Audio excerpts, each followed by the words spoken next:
Auzubillahi minash shaitani rajim. Bismillahir rahmanir rahim.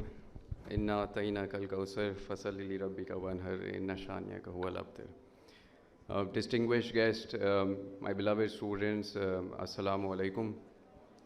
It is usually the case in our schools as well that I do address students, so this is a field which is very common to me, very normal to me, and I'm happy to see so many industry leaders over here today, right in front of us. I've always asked Rizwan Jaffar Sahab that there should be a connection between the industry leaders and the education sector, because that is the only way that we, schools, colleges and universities will know that where the real problem lies. If you want to see the future of Pakistan, I also say that do not look at the stock markets or political rallies. Look at the classrooms. When people look at a school, they see a building. When I look at a school, I see the future workforce of a nation. The next entrepreneur, the next engineer, the next scientist, the next policy maker. That is why education is not just a social service, but it is the economic infrastructure of any nation. Happy Palace Grammar School did not begin as a system, it began as a belief. It started with mere 5 classrooms by my father, Muhammad Asif Khan, who is the chairman and founder of HPGS, with a few limited resources. But there was one thing which was instilled in him.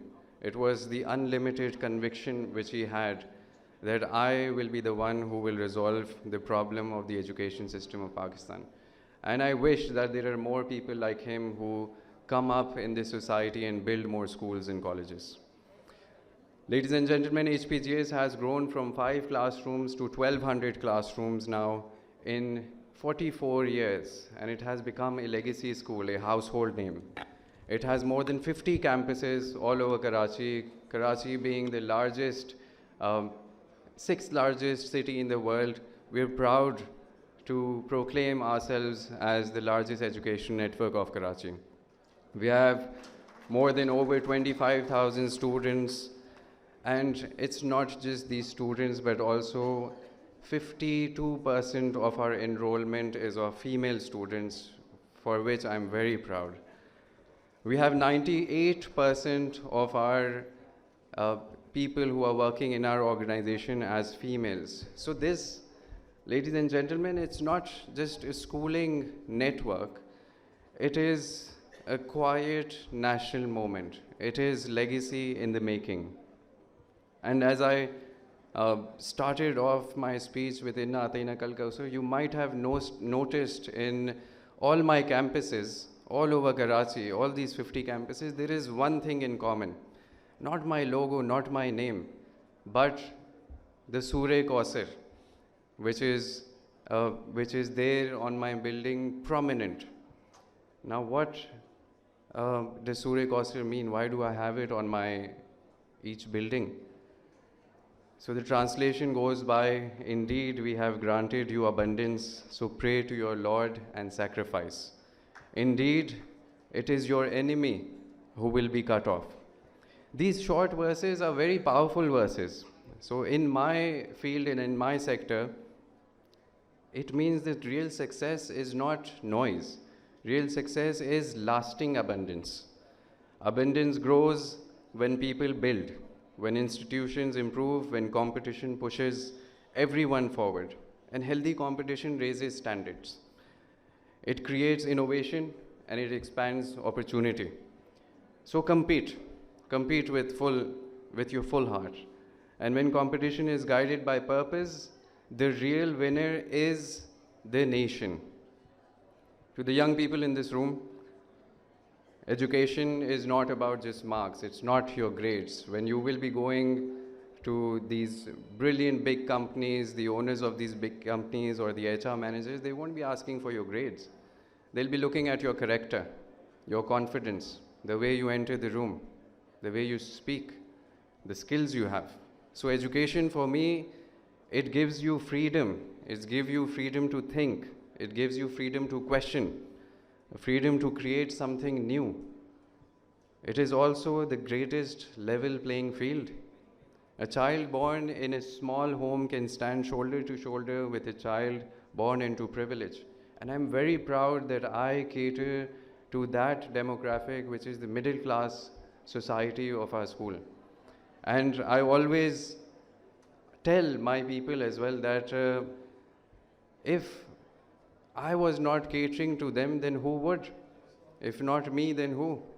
Someone who came from abroad, who did his LLB in law with politics from Manchester University, did my bar at law from the same place where Muhammad Ali Jinnah went, called to the bar from Lincoln's Inn, did my master's from University of California, Berkeley. What am I doing in Pakistan? I say and I tell them that wherever there are problems, I see that there is opportunity. And talent outruns inheritance, and intelligence defeats destiny.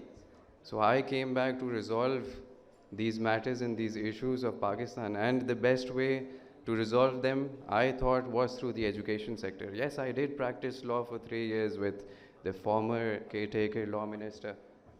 Oh, I have 1 minute. Mr. Rumar Somro, and that was a phenomenal experience. But my mother told me that if you want to make a greater impact, serve the education sector. So, my dear students, in such a world where the world is in turmoil, guns will not secure the future. Your skills will, your innovation will, and education will. Education is Pakistan's first line of economic defense. And things are changing. The mindset is changing. We are training our students not only in the classrooms, but also how to have strong characters in the corridors within our campus. And then when they go on to serve the community, they should be the best individuals, the role model citizens of Karachi. So we have to have not a fixed mindset now, not a growth mindset now. The world is ever changing. We need to have an adaptability mindset now, in which you should have the ability to learn fast, to unlearn faster, and relearn constantly. Because the job of the futures do not exist yet. And we are not preparing the students for the world that is, we are preparing for the world they will create, the world you will create. I have been getting a lot of cues from the host, so I will summarize what I wanted to say. Always believe in this, that progress is not a straight road. It moves in loops. HPCs as an institution as well, whenever we faced adversity, what we did was we aggressively expanded. So do not be hopeless or do not lose hope when you face any adversity. Rather tackle it with aggressiveness. So that is my message to the students and my beautiful industry leaders who are sitting right in front of me. Thank you for your time. And Rizwan, Jaffar Sahab, thank you for connecting the academia with industry once again.